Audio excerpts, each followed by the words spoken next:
刚才是捡柴了，在这个垃圾桶旁边捡到一只特别小的小奶猫，也是个小三花，但是它太小了。哎呀，但是我喂它啥？我也没奶呀，什么的东西，太小了。我先喂它点水吧。我也没有那种奶啊什么的东西。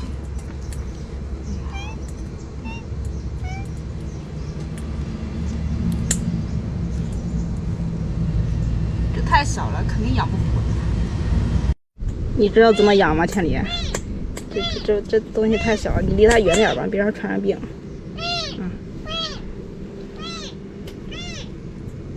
你看着它，你别叼它啊，你也别舔它，知道吗？这我还没给它擦呢，我给它买点牛奶或者什么的。附近那个超市它没有卖奶的，只有卖那种水果饮料的酸奶。我感觉那个还不如不喝呢，所以说就在我新疆买的这个奶疙瘩，把它给化开，然后喂这个先喂着这个小猫吧，因为我现在是在这个服务站的嘛，在服务站停着，周边是只有那一个小卖铺。不乐意养这个东西，因为我养不活。但是你看见了的话，你就喂它点吧。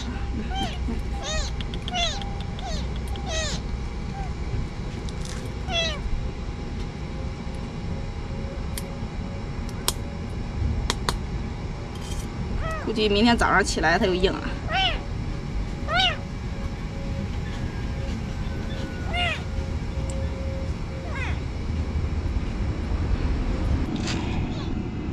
这个苍蝇都在它这个腿上，你看产的这个卵太多了，我在这洗半天都没洗掉，根本洗不掉。拿勺子硬喂了它几勺子，它应该吃饱了，现在也不叫了，就在这里睡觉。就是等看它能活过今晚的话，就差不多了。我就跟它试着养养它，活不过今晚那就是它的命了，我就把它给埋了。你看这小猫，我给它洗澡。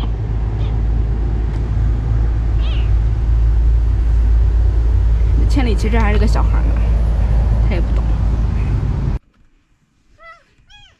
这个是一个开3轮的人家一个大哥，然后给买了一瓶这个李子园的甜牛奶，他那是没有纯牛奶的。但不管是啥牛奶吧，反正他有的吃，他能活过来这一段时间就行。你看他已经学会怎么喝奶了。来，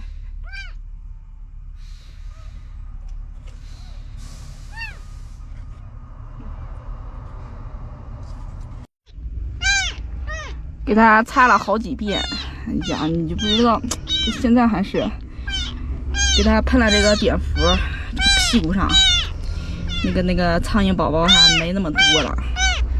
要不然你就不知道全在他那个屁股里面咕涌咕涌了。你看那个活力还行，你看是吧？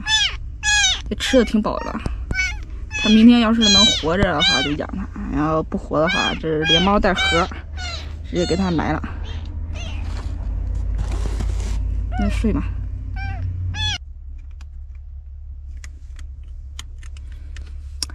这咋还没硬呢？你活过来了，你这活过来我还得养你，我的天！哈哈，真笑死了！你看千里还要打他呢。千里这个大姑娘根本不知道怎么弄小孩，她长得没千里好看，她长得挺丑的。你看，那身上花纹也没千里好看，俺们千里真好看。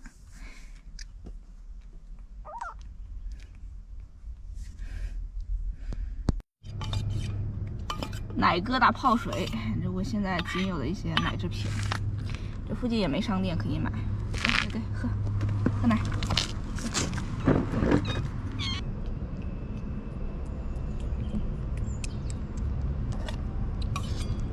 你说这生命力也太顽强了，你看。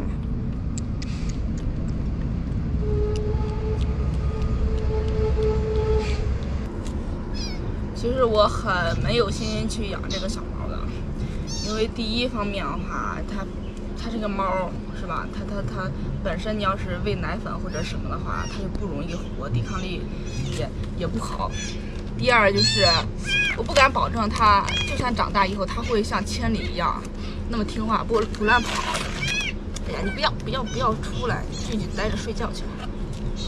然后第三的话，我的经费实在是有限，就很多人都是问我，你出来旅行，你花多少钱什么的，我都不敢说，因为说一下太寒碜了。我现在目前的，生活费是全靠我当时在北京打工的时候攒的那个公积金，每个月那个租房金嘛，然后每个月就2000块钱，你要问我够花吗？那肯定是不够花的。所以我现在花呗欠了一大堆，我还要养它。这个小猫，这个小孩子你不知道有多费钱，所以说我就没法给它最好的那种生活，我只能是买点便宜的奶粉喂喂它，买点便宜的猫粮喂喂它。就是千里的话，我是有做了准备，做了打算的，但是它没有，它真的纯粹是个意外。我以为它会死啊，结果它没死，我还能养它，我还给它负责。说真的，对我压力真的很大。所以我只能是保证啊，它能活一天我就养一天，但是我没法保证它能健康长大，它能成功的活下来。它未来的某一天随时可能会嘎掉。如果有一天你发现这小猫没了，是吧？千万不要怪我。或者是网暴我啊，或者是什么说我不负责任，因为我对它真的是不想负责的。真的是太棒了！我捡到一块煤，在路边捡到这么大一块，够我烧好久的了。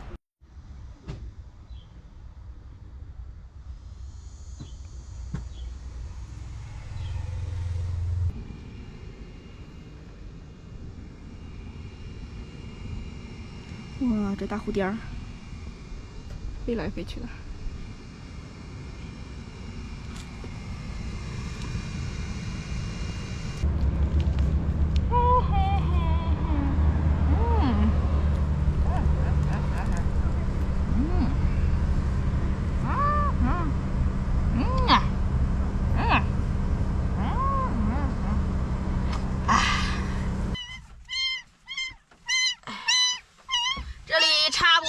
领养信息啊，这个丑逼嘎我已经养了它1个星期了，这么能吃能拉，特别好养。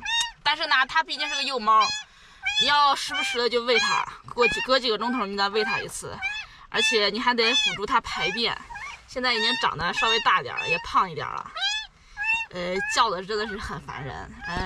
我现在是在云南昆明这一片。这附近的朋友有想养这个丑逼嘎的，挺丑的。你想养丑逼嘎的，你可以私信我一下，然后我到时候可以把它送过去，很好养。我还买了那个奶粉，还有那个喂奶的那个奶嘴啊什么的，到时候一块送过去，你只需要把它成功养活就行。